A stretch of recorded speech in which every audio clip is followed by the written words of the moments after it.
오늘 선포되는 하나님의 말씀은 느헤미야 2장 1절에서 5절 말씀입니다. 구약성경 727편 느헤미야 2장 1절에서 5절 말씀입니다. 봉독하겠습니다.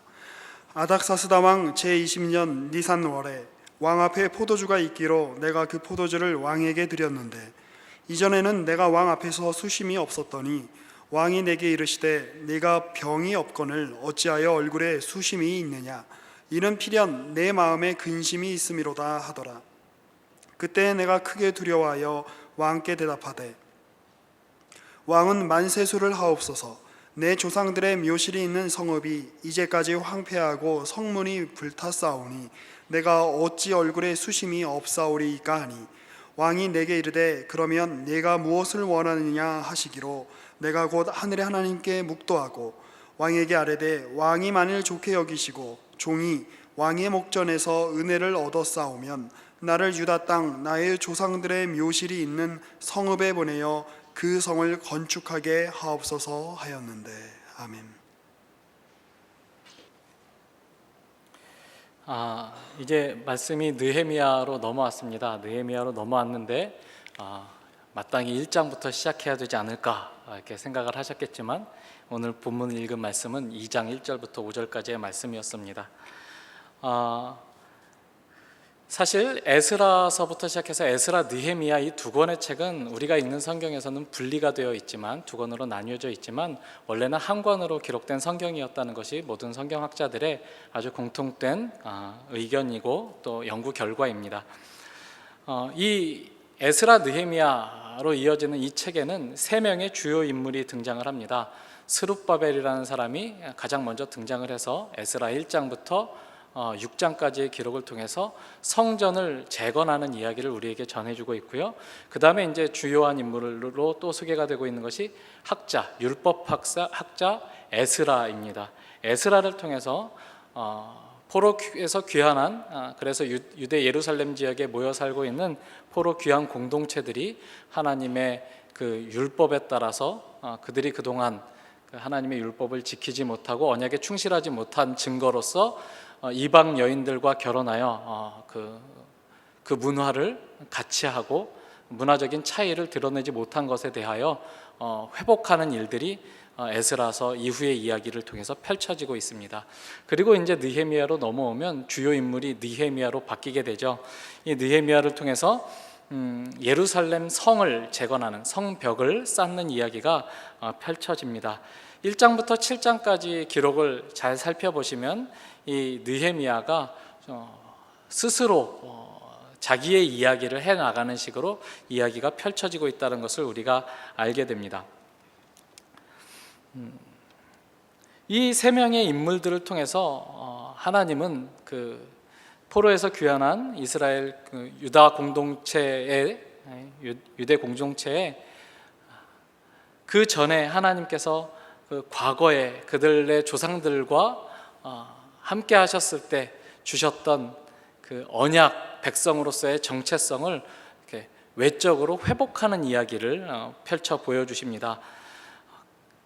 국가가 독립국가로서 재건되는 것은 아니지만 하나님의 특별한 택하심을 입은 민족으로서 하나님이 특별히 택하셔서 언약을 맺으신 언약 백성으로서 하나님과 우리가 여전히 연결되어 있다라는 그런 표시를 스룹바벨이 성전을 지음으로 에스라를 통해서 이방인들과의 무분별한 통혼을 철회함으로써 그리고 이 스룹바벨이 예루살렘 성벽을 중건하는 일로서 다시 한번 재확인하는 것이죠. 하나님께서 우리의 조상들과 맺으신 그 언약을 아직도 여전히 우리에게 지켜가고 계시다. 우리와 더불어 아직 일하고 계시다라는 것을 외적으로 확인하는 일들을 이 세 명의 주요 인물들을 통해서 에스라, 느헤미야 이야기를 통해서 우리에게 전해주고 있는 것입니다. 그러니까 이 느헤미야로 넘어오면 느헤미야는 이 느헤미야 자신의 회고에 의한 이야기로 초반부가 기록이 되어 있는데요. 1장과 2장의 이야기를 통해서 오늘 우리가 말씀들을 좀 살펴보고자 합니다. 다시 1장으로 넘어오시면 1장 1절은 이렇게 시작합니다. 하가랴의 아들 느헤미야의 말이라, 이렇게 시작을 하죠. 이제부터는 느헤미야가 말한다, 이렇게 읽을 수 있는 대목이라고 할 수 있을 것입니다. 느헤미야는 자신을 이제 소개하기를 2장 1절에 보시면 1장 마지막 절에 가 보시면 1장 11절에 이제 느헤미야의 기도의 말미에 나와 있는 기록인데요. 주여 구하오니 귀를 기울이사 종의 기도와 주의 이름을 경외하기를 기뻐하는 종들의 기도를 들으시고 오늘 종이 형통하여 이 사람들 앞에서 은혜를 입게 하옵소서 하였나니 그때 내가 왕의 술관원이 되었느니라, 이렇게 되어 있습니다. 느헤미야라는 인물이 어떤 사람이었는지를 소개하는 가장 좋은 그 소개가 뭐냐면, 내가 원래 페르시아 제국에 있을 때 그 당시 페르시아를 다스리던 아닥사스다 왕이라는 사람의 술 맡은 관원이었다 라고 소개를 하면, 그 당시 온 세계와 또 앞으로 이 느헤미야 이후 시대를 사는 사람들이 느헤미야가 어떤 인물이었는지에 대해서 가장 임팩트 있게 설명하는 설명이 될 수 있는 그런 구절입니다. 그렇죠. 술을 담당하는 관원은, 왕의 술관원이라고 하는 직책은 단순히 무슨 소믈리에 같은, 개인 소믈리에 같은 직업이 아닙니다. 그 당시에는 고대 그 왕정 체제에서 그 최고 권력자를 향한 암투, 그 최고 권력을 획득하기 위한 암투가 보편화되어 있었던 시기에 왕의 술을 맡은 사람은 왕을 암살하기에도 가장 쉬운 자리에 있는 사람이었기 때문에 그 왕이 가장 신뢰하는 사람만 그 허락하는 직책이었다, 이렇게 본다면, 그리고 우리가 2장 1절부터 5절까지의 말씀을 읽으면서 느꼈다시피 이 느헤미야라는 사람은 아닥사스다 왕과 굉장히 사적인 자리에서 독대를 할 수 있을 만큼 왕과 가까운 사람이었음을 생각해 보면, 요즘 우리 시대의 직책으로 생각해 보면 아마 비서실장, 대통령 비서실장 정도가 합당한 직책이지 않을까 싶을 정도로 그렇게 왕과 아주 친밀한 관계이고 왕의 신뢰를 한 몸에 받는 그런 직책을 가졌다라는 것을 알고 있습니다. 그런데 느헤미야는 자신을 그렇게 먼저 소개하지 않습니다. 나는 사실 아닥사스다 왕의 술 맡은 관원이었는데 내가 하나님께 기도하여 예루살렘 성벽을 재건할 마음을 품었다, 이렇게 시작하지 않고 가장 처음에 그 1절 다시 돌아가셔서 지금부터는 느헤미야가 말한다, 이렇게 시작해놓고 아닥사스다 왕 제20년 기슬르월에 내가 수산궁에 있는데 내 형제들 가운데 하나인 하나니가 두어 사람과 함께 유다에서 내게 이르렀기로 내가 그 사로잡힘을 면하고 남아있는 유다와 예루살렘 사람들의 형편을 물은즉 그들이 내게 이르되 사로잡힘을 면하고 남아있는 자들이 그 지방 거기에서 큰 환난을 당하고 능욕을 받으며 예루살렘 성은 허물어지고 성문들은 불탔다 하는지라. 내가 이 말을 듣고 앉아서 울고 수일 동안 슬퍼하며 하늘의 하나님 앞에 금식하며 기도하여 이르되 하늘의 하나님 여호와여, 크고 두려우신 하나님이여, 주를 사랑하고 주의 계명을 지키는 자에게 언약을 지키시며 긍휼을 베푸시는 주여 간구하나이다 라고 해서 가장 먼저 자신을 드러내는 그 사건으로 내가 예루살렘에서 온 예루살렘의 형편을 듣게 되었고 그 형편이 아주 처참하다는 소식을 들었을 때 그것에 대해서 심히 가슴 아파하고 그 문제를 가지고 하나님 앞에 나아가서 금식하며 기도하며 가슴 아파했었던 나는 그런 사람이다라고 느헤미야가 자기를 소개하고 있는 것입니다. 우리의 기대는 어떤 사람에 대한 소개를 가장 먼저 받을 때 그 사람이 직업이 무엇이냐, 그 사람이 연봉이 얼마이냐, 그 사람이 사회적으로 인정받는 지위의 고하가 어떠한 것이냐, 그 사람이 얼마나 많은 재산을 모아 있느냐, 그 사람이 자기가 속한 사회와 공동체에서 얼마나 큰 영향력을 가졌느냐, 이런 것들이 우리의 주된 관심사인 반면에 느헤미야는 자기 자신의 이야기를 꺼내면서 가장 먼저 자기 자신에 대해서 소개하기를, 그리고 자기 자신의 이야기를 풀어가는 가장 처음의 이야기에서 그 이야기를 출발하기를 하나님이 우리 조상들에게 복을 주셔서 당신의 이름을 두려고 택하신, 영원히 내가 내 이름을 여기에 두리라 라고 택하신 성읍 도성 예루살렘과 그 예루살렘에 있는 성전과 그 예루살렘 성전에서 하나님의 언약 백성으로서 예루살렘 성 안에 있는 그 백성들이 어떻게 살고 있느냐 하는 소식을 듣고 그 소식이 자신의 기대와 미치지 못하게 아주 처참한 현실이 펼쳐지고 있다는 사실에 대해서 보고를 받았을 때 나는 마음 아파한 사람이다. 나는 이 문제를 가지고 하나님 앞에 나아간 사람이다.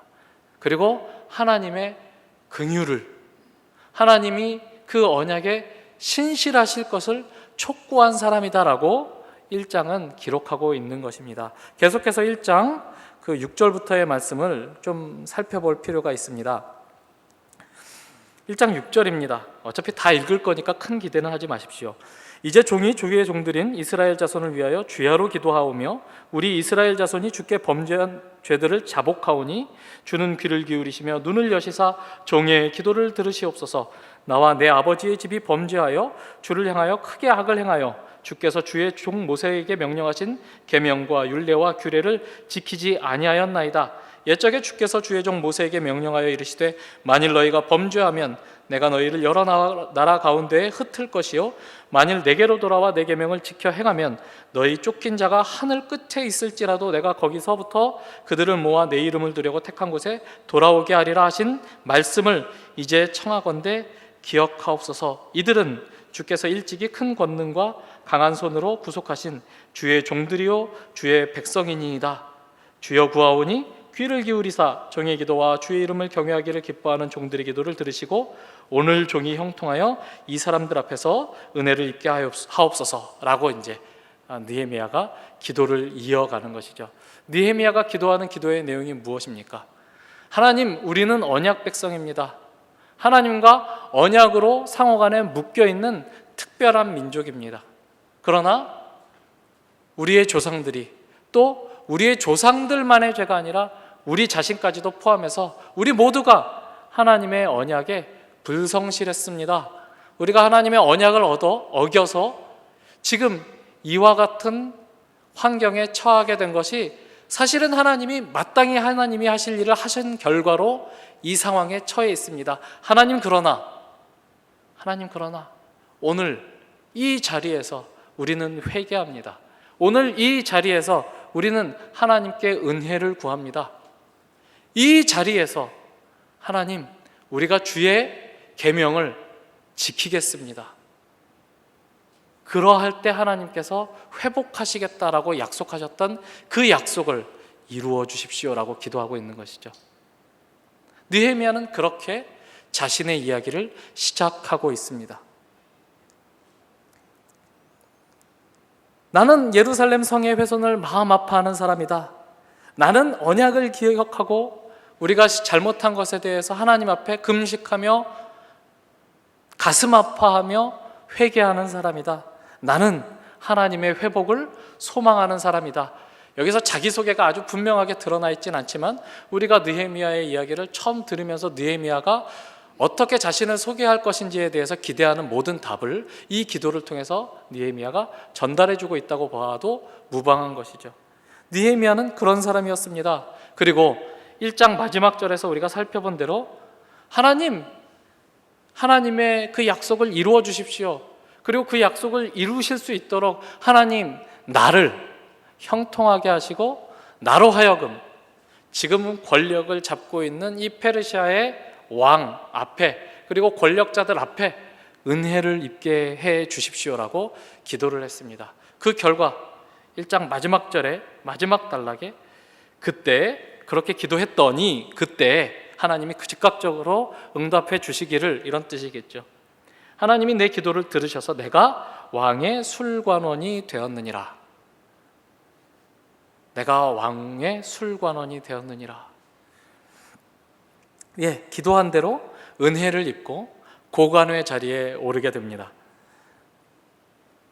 느헤미야가 왕의 신임을 얻고 왕이 가장 내밀한 자리까지 함께할 수 있는 놀라운 지위를 얻게 되었습니다. 그러면 이제 어떤 일들이 기대가 될까요? 여러분들이라면 여러분들이 하나님, 내가 하나님의 뜻을 기억하고 하나님의 뜻대로 행하며 살기를 원하고 이 세상 앞에서 하나님 앞에 하나님과 사람들 앞에서 선한 영향력, 좋은 영향력을 끼치기를 원합니다 라고 기도를 해서 하나님, 그러니까 저에게 이 세상에서 하나님의 뜻을 잘 펼쳐갈 수 있는 귀한 또 좋은 자리를 허락해 주시고 많은 사람들 앞에서 은혜를 입어 인정받게 해주십시오라고 기도를 했을 때 여러분들이 그 기도가 응답받았다라는 것을 확신할 만한 위치에 올라가 있다면 여러분 어떤 마음이시겠습니까? 옳다, 됐다, 하나님이 내 기도를 들어주시는구나, 이제 문제없다, 이제 하나님이 나를 통해서 펼치실 일들이 그 어떤 방해와 그 어떤 주저함 없이 펼쳐지겠구나, 이제 내가 마음에 품었던 것을 당당하게 기쁘게 자신 있게 펼치면 되겠구나, 이런 마음을 갖게 되지 않겠습니까? 느헤미야가 그런 마음을 가지고 왕 앞에, 왕이 묻기도 전에, 저는 이제 이렇게 제가 왕 앞에 술 맡은 관원장이 된 이 관원이 된 이 은혜를 입은 것을 제가 보면 하나님이 예루살렘 성을 재건하시기를 원하는 것 같습니다. 왕이 어떤 생각을 가지고 있든지 말든지 그것은 중요한 것이 아닙니다. 하나님이 그런 계획을 가지시고 나를 이 자리까지 옮기셨으니 왕은 결단을 내리시고 나를 보내주십시오, 이렇게 했을까요? 그렇게 하지 않았다는 것을 우리가 본문에서 확인해 봤죠. 본문은 두려워 떨고 있는 느헤미야의 모습을 소개하고 있습니다. 2장입니다. 내가 아닥사스다 왕 제20년 니산월에 왕 앞에 포도주가 있기로 내가 그 포도주를 왕에게 드렸는데 이전에는 내가 왕 앞에서 수심이 없었더니 왕이 내게 이르되 네가 병이 없거늘 어찌하여 얼굴에 수심이 있느냐, 이는 필연 네 마음에 근심이 있음이로다 하더라. 그때에 내가 크게 두려워하여 벌벌 떨었다, 이런 뜻이죠. 이제 말해야 될 때가 됐나 보다. 하나님이 나에게 맡기신 일, 내가 마음속에 소원함을 가졌던 일, 그러나 왕 앞에 말하기를 주저하여 내가 내 마음에 걱정스러웠던 그 일이 드디어 이제 밝혀야 되는 순간이 됐구나, 그 일을 드디어 왕 앞에 드러내야 되는 순간이 왔구나. 그런데 어떻다고요? 크게 두려워했다고요. 그리고 왕이 네가 무엇을 원하느냐라고 4절에 물었을 때 내가 곧 하늘의 하나님께 묵도하고 왕에게 그동안 가지고 있었던 소원을 말하는 것입니다. 예루살렘으로 돌아가고 싶습니다. 그리고 그 성읍을 재건하고 싶습니다.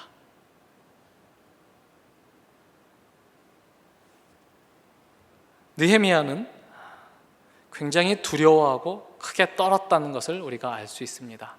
하나님이 자기 자신을 인도하시고 자기가 품었던 그 선한 뜻을 기뻐하셔서 하나님이 아닥사스다 왕의 은혜를 입게 하셨고 그를 높은 지위에 앉게 하셔서 또 신임을 얻게 하셔서 그 일이 진행될 것이다 라는 확신을 갖게 하셨지만 그럼에도 불구하고 느헤미야는 두려워하고 떱니다. 왜 그랬을까요? 에스라 4장으로 돌아가 보시면 이 아닥사스다 왕의 이야기가 갑자기 그 시대와 맞지 않는 시대에 그 이야기가 삽입되어 있는 것을 우리가 볼 수 있는데요. 에스라 4장입니다. 7절에 아닥사스다 때에 비슬람과 미드르뜻과 다부엘과 그의 동료들이 바사왕 아닥사스다에게 글을 올렸으니 그 글은 아람 문자와 아람 방언으로 써서 진술하였더라 해가지고 공문서로 아닥사스다 왕에게 상소를 드리는 일을 기록하고 있습니다. 그 상소를 드린 사람들은 비슬람과 미드르닷과 다부엘과 그의 동료들이라고 되어 있는데요. 거기에서 8절에 보시면 예루살렘 백성을 고발한 글이라 라고 그 글의 목적, 그 상소문의 목적을 기록하고 있습니다. 내용은 그런 것입니다. 예로부터 저 예루살렘은 왕에게 제국의 굉장히 그 눈의 가시와도 같은 나라였고 자주 배반하는 나라였다라는 것이 그 내용입니다. 그러므로 저 성이 다시 건축되면 저 성을 건축한 사람들이 다시 왕을 세우고 독립하여 또 다시 이 제국에 큰 악영향을 끼칠까 심히 걱정된다라는 투로 상소문을 올리고 17절에 보시면 왕이 방백 르훔과 서기관 심세와 사마리아에 거주하는 그들 동관들과 강 건너편 다른 땅 백성에게 조서를 내리니 라고 해서 아닥사스다 왕이 조서를 내려서 그들이 올린 상소문에 대해서 한번 살펴보고 답을 하는 내용이 17절 이하에 소개가 되고 있습니다. 어떻게 결론을 내렸을까요? 21절입니다. 이제 너희는 명령을 전하여 그 사람들에게 공사를 그치게 하고 그 성을 건축하지 못하게 하고 내가 다시 조서 내리기를 기다리라. 너희는 삼가서 이 일에 게으르지 말라. 어찌하여 화를 더하여 왕들에게 손해가 되게 하랴. 이렇게 말해서 예루살렘 성을 재건하는 일에 대하여 움직임이 있었을 때 사실은 그 페르시아 제국 입장에서는 그 메소포타미아 문명지, 그러니까 티그리스 강과 유브라데스 강을 중심으로 하는 구 바벨론 지역을 통치의 중심 지역으로 인식하고 있었을 때 유다 지역이나 사마리아 지역이나 옛날 그 아람 지역 같은 것들은 강 건너편으로 통칭되었습니다. 그 강 건너편에 있는 그 제국의 뭐랄까요, 행정구역은 주로 사마리아에 있는 사람들이 그 실세였었는데, 사마리아 사람들 입장에서는 유다 족속들이 예루살렘으로 돌아와 큰 공동체를 이루는 것도 부담이지만 그들이 이 사마리아에 속한 사람들을 끼워주지 않고 독자적으로 그들의 고유한 예루살렘과 유다 민족이라는 고유한 그 민족적인 정체성을 유지하면서 그들로부터 독립하여 새로운 자치구역을 만드는 것이 굉장히 불편한 일이었기 때문에 이런 어떤 정치적인 역학관계에 의해서 예루살렘 성을 중건하는 일에 대해 시비를 걸었던 것이고, 실제적으로 우리가 잘 아시지 않습니까? 그 바벨론 그 통치기 말미, 그러니까 유다 왕국이 멸망하는 그 마지막에는 유다 왕국이 계속해서 애굽과 바벨론 사이에서 줄을 타면서 애굽을 배반하기도 하고 바벨론을 배반하기도 하고, 그 이전에 아수르 왕국이 주도권을 잡고 있었을 때에는 아수르 왕을 배반하기도 하고 하는 그런 모든 일들을 통해서 얘네들은 아주 반골이구나 하는 것들이 기록적으로 남아 있었을 것입니다. 그러니까 이 사마리아에 있었던 지도자들이 아닥사스다 왕에게 아주 잘 정치적인 로비를 진행한 것이고, 아닥사스다 왕이 그 기록들을 살펴보니 이 예루살렘 성읍은 그렇게 쉽게 자치권을 주어서 독립하는 것처럼 이렇게 맡기기에는 좀 더 두고 봐야 될 도시다라는 것을 마음에 결정을 내린 것입니다. 아마 이 일은 에스라가 돌아간 이후에 있었던 일이었을 거다라고 많은 학자들이 그렇게 추정합니다.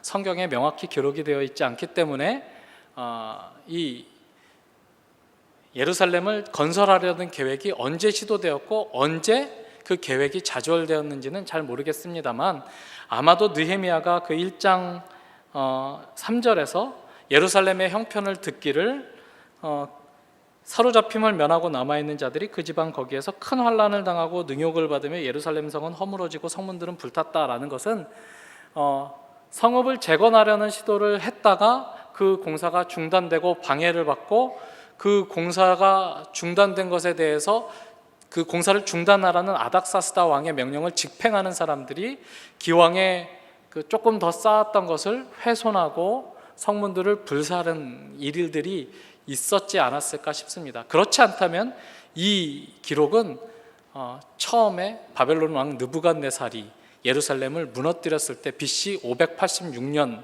경에 기록이 되고 마는데, 그 기록으로 받아들이기에는 너무나 먼 기록이 되는 것이죠. 그러니까 이 느헤미야는 지금 예루살렘 성을 재건하는 것에 대해서 명백히 금지 명령을 내린 아닥사스다 왕에게 다시 한번 그 왕이 자신이 내린 명령을 뒤집을 수 있도록 왕을 설득해야 되는 그 소원을 가슴에 품은 것이고, 그것이 소원을 품긴 품었지만 페르시아 왕의 그 권세가 하늘을 찌르던 시기에 그 왕의 명령을 정면으로 뒤집는 일을 왕에게 요청하는 것은 너무나 큰 위험을 감수하는 일이었기 때문에 두려워 떨 수밖에 없었다는 것이죠. 그렇지만 느헤미야는 크게 심호흡을 한번 하고, 그랬는지 모르겠습니다만, 그리고 마음속으로 기도하고 그 왕에게 자기가 품고 있었던 뜻을 말하는 것입니다. 하나님이 은혜를 베풀어 주셨고 왕이 그 일에 대해서 허락하는 일이 2장 5절 이하의 6절부터 시작되는 말씀들에 나오게 됩니다. 왕은 그를 보내고 그를 보냈을 뿐만 아니라 예루살렘 성을 보수하는 데 쓰일 수 있도록 많은 그 후원을 약속하게 됩니다. 그리고 느헤미야는 그 왕의 명령을 받아서 예루살렘으로 돌아오죠. 그러나 돌아와서 그가 맞이한 것은 2장 마지막 절에 보시면, 마지막 부분에 보시면 2장 18절부터 한번 읽어보겠습니다. 또 그들에게, 예루살렘에 있는 유다 공동체에게입니다. 하나님의 선한 손이 나를 도우신 일과 왕이 내게 이른 말씀을 전하였더니 그들의 말이 일어나 건축하자 하고 모두 힘을 내어 이 선한 일을 하려 하매 호론 사람 산발랏과 종이었던 암몬 사람 도비아와 아라비아 사람 게셈이 이 말을 듣고 우리를 업신여기고 우리를 비웃어 이르되 너희가 하는 일이 무엇이냐? 너희가 왕을 배반하고자 하느냐 하기로 내가 그들에게 대답하여 이르되 하늘의 하나님이 우리를 형통하게 하시리니 그의 종들인 우리가 일어나 건축하려니와 오직 너희에게는 예루살렘에서 아무 기업도 없고 권리도 없고 기억되는 바도 없다 하였느니라. 그때 예루살렘에 함께 살고 있었던 이방 사람들이 이 느헤미야가 그 힘을 내어서 진행하려는 이 일에 대해서 비웃고, 너희가 하려는 일은 다시 한번 왕을 배반하는 일이다. 그 당시 이제 왕을 배반하는 일이다라고 하는 것은 그 말이 입 밖에만 나오기만 해도 두려운 말이었습니다. 반모를 계획하고 있는 것입니까? 뭐 이렇게 사극 같은 데 보면 반모를 계획하고 있는 것입니까? 이렇게 물어보면 이렇게 하잖아요. 무슨 말씀을 이렇게 누가 듣는지 걱정하면서, 그만큼 두려운 말이죠. 너희들이 하려는 그 일은 왕을 반역하는 일이다. 왕이 가만히 있지 않을 것이다. 너희의 계획이 이루어지지 못할 것이다 라고 비웃으며 업신여깁니다. 그리고 2장부터 이제 시작되는 이 성벽의 건축 그 역사들을 이렇게 쭉 기록한 7장까지의 기록을 보면 정말 그렇게까지 반대를 받을 수 있었을까? 이렇게 조직적인 그 저항과 또 장애와 협박에 노출될 수 있을까 싶을 만큼 느헤미야가 하는 일들은 많은 반발을 불러일으킵니다. 우리가 의아스러운 바는 이것이죠. 느헤미야 이야기가 어떻게 시작했죠? 느헤미야는 자신이 가지고 있었던 지위와 권세를 자랑하는 사람이기보다는 하나님과의 관계를 소중히 여기는 사람이었고, 자기 백성들과의 관계를 소중히 여기는 사람이었고, 그것 때문에 가슴 아파하고 은혜를 구하고 선한 뜻을 가지고 하나님께 구하여 하나님의 은혜를 입고 형통함을 누리고 왕에게 그 증거를 받은 사람이었습니다만, 그가 처한 현실은 그가 자기 자신의 그 복됨과 형통함을 확인하고도 걸어가야 했던 길은 그다지 평탄하지 않은 길이었다라는 사실입니다. 우리가 부름받은 곳은 그런 곳입니다. 아닥사스다 왕만 생각해도 그렇습니다. 얼마나 변덕스러운 왕입니까? 처음에 에스라에게 너 돌아가서 그 땅에 너희 하나님 여호와의 법을 잘 구현해봐라. 그리고 그 성전에서 필요한 모든 것이 있으면 아낌없이 왕궁의 창고에서 꺼내다 써라. 그리고 얼마나 많은 재산들을 그 에스라에게 실려 보냅니까? 강선 목사님이 설교했을 때 에스라가 그 호위 군대 없이 운송해야 했던 그 예루살렘 성전을 위해서 그 바벨론에서 가져간 그 보화들이 금은 3.4톤이고 은은 200톤이라 그랬는데, 그만큼 많은 그 재물을 하사하면서 이 에스라를 통해서, 내가 신뢰하는 이 에스라를 통해서 예루살렘에 하나님의 율법이 잘 구현되고 하나님의 법으로 예루살렘이 통치되는 자치권을 허락하노라 했던 그 왕이 그 사마리아 사람들이 보낸 그 조서를 읽고 나서는 그 성 건축하는 것 잠깐 스톱, 다시 내 조서가 내릴 때까지는 또 다시 내가 다른 명령을 내리기까지는 그 일을 금해라 라고 명령해서 또 예루살렘 성을 건축하는 일들이 중단되고 훼손되는 일이 있고, 그로 말미암아 예루살렘에 돌아왔었던 사람들이 크게 낙심하고 환난을 당하는 일들 속에 거하게 만든 장본인이 아닥사스다 왕인데, 다시금 하나님의 뜻을 이루기 위해서는 그 아닥사스다 왕의 호의를 받아야 되는 자리에서 느헤미야를 부르신 것이죠.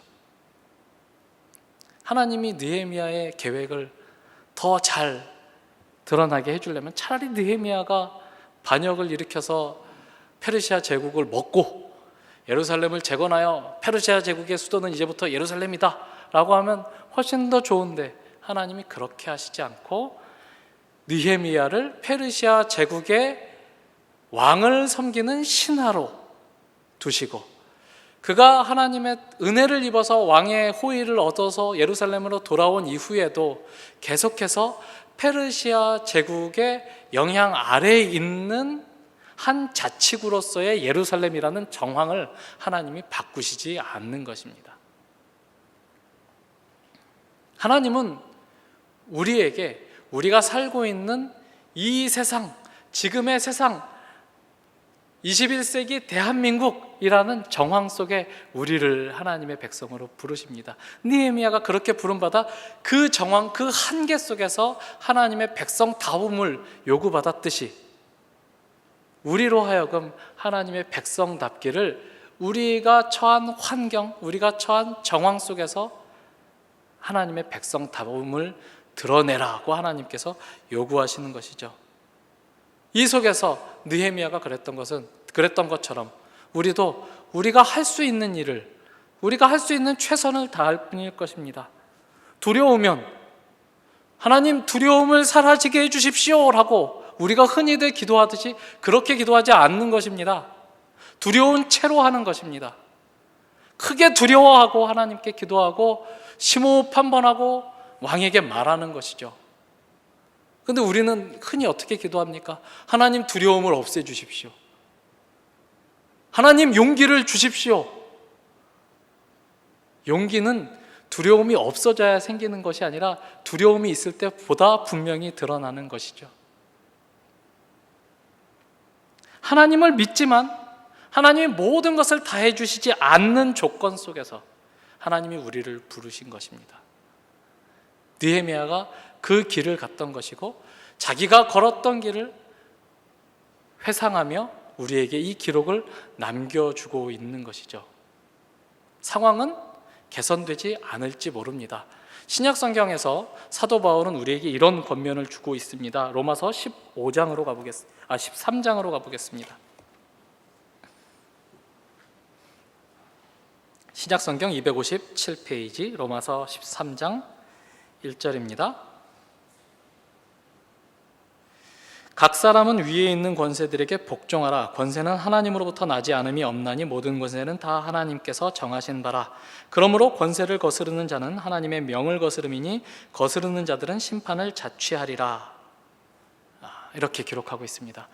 하나님이 세우신 권세들, 하나님이 세우신 국가와 권세, 또 정황들, 이런 것들을 하나님이 주신 것으로 알고 그것을 바꿔서 하나님의 일을 하려고 하지 말고 그 속에서 하나님의 백성으로 살으라고 하나님이 말씀하시는 것이죠. 이 일에 대해서 예수님께서도 굉장히 분명하게 자기를 시험하는 바리새인들과 헤롯 당들에게 명확히 설명해 주셨죠. 가이사에게 세금을 바치는 것이 가합니까? 라고 시험을 걸어서 만약에 가이사에게 세금을 바치지 말아야 한다라고 말하면 헤롯 당들이 친로마파가 예수님을 잡아가기로 하고, 가이사에게 세금을 바쳐야 한다 이렇게 말하면 그 당시 민족주의자였던 바리새인들이 그것을 트집 잡아 예수님이 유대 땅에서 누리고 있었던 인기를 빼앗으려고 작정하고 예수님을 시험하죠. 예수님이 뭐라 그럽니까? 가이사의 것은 가이사에게, 하나님의 것은 하나님에게. 하나님이 가이사가 다스리는 이 나라를 허락하셨고 이 속에서 하나님의 백성다우라고 하시니 그렇게 살아야 한다. 예수님께서 가르쳐 주신 내용입니다. 여러분, 이 사회에 대하여, 이 세상에 대하여 무엇이 불만입니까? 저도 불만이 많은 사람입니다. 그러나 하나님이 우리를 여기에 살으라고, 내가 너희를 보낸 그곳에서 살으라고 말씀하십니다. 그 당시 느헤미야가 살던 시대에 최고 통치자인 아닥사스다 왕이 변덕이 심한 것이 느헤미야가 살아야 했던 정황이었다면, 에스라가 살아야 했던 정황이었다면, 마찬가지로 대중이 권력을 가지고 있는 민주주의 사회를 살고 있는 우리는 그 대중의 무지함이 만들어내는, 그 대중의 변덕이 만들어내는 다양한 환경과 조건을 하나님이 허락하신 것으로 알고 살아야 할 책임이 우리에게 있는 것입니다. 원망하지 말고, 불평하지 말고, SNS에 그런 글들 쏟아내지 마시고,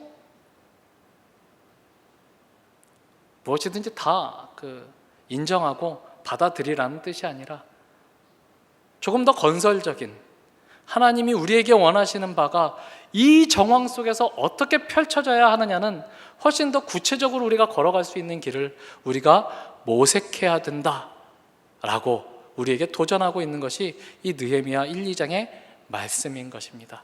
이 말씀으로 도전받고 위로받고 우리가 답답해하는 이 세상이, 청년 실업이 극에 달해가고 있고 나라는 아무 책임도 질 것 같지 않은 이 현실이 하나님이 여전히 다스리고 계시는, 하나님이 여전히 당신의 일을 이루어가고 계시는 현실이라는 사실을 받아들이고 여기서 우리가 할 수 있는 일이 무엇인지 알게 해달라고 기도하시고, 그 길이 우리의 큰 용기를 요하는 일이라 할지라도 큰 숨 한 번 쉬고 하나님의 백성답게 용기를 내어 그 길 걸어갈 수 있는 믿음과 담력과 배짱을 달라고 기도하시는 오늘의 이 말씀 되시기를 바랍니다. 기도하시겠습니다. 하나님 아버지, 감사합니다. 하나님이 온 세상의 주인이십니다. 우리가 망하는 것도, 우리가 명예와 영광을 얻는 것도 다 하나님의 손안에 있습니다. 예수께서 보냄을 받은 그 나라, 보냄을 받은 그 환경 속에서 하나님의 사랑받은 자녀답게 그 길을 걸어 결국 십자가에 자신을 내어주시기까지 순종하셨듯이 하나님께서 만드신 오늘의 이 현실 속에서 우리도 예수님의 뒤를 그렇게 따라가는 사람이기를 원합니다. 하나님의 뜻을 이루어가는 사람이기를 원합니다. 하나님, 어떻게 하면 하나님의 백성다울 수 있는 것인지 우리에게 분별할 수 있는 지혜 허락하여 주시옵소서. 지혜만 있는 것이 아니라 그 길을 걸어갈 수 있는 용기도 허락하여 주시옵소서. 예수님의 이름으로 기도합니다. 아멘.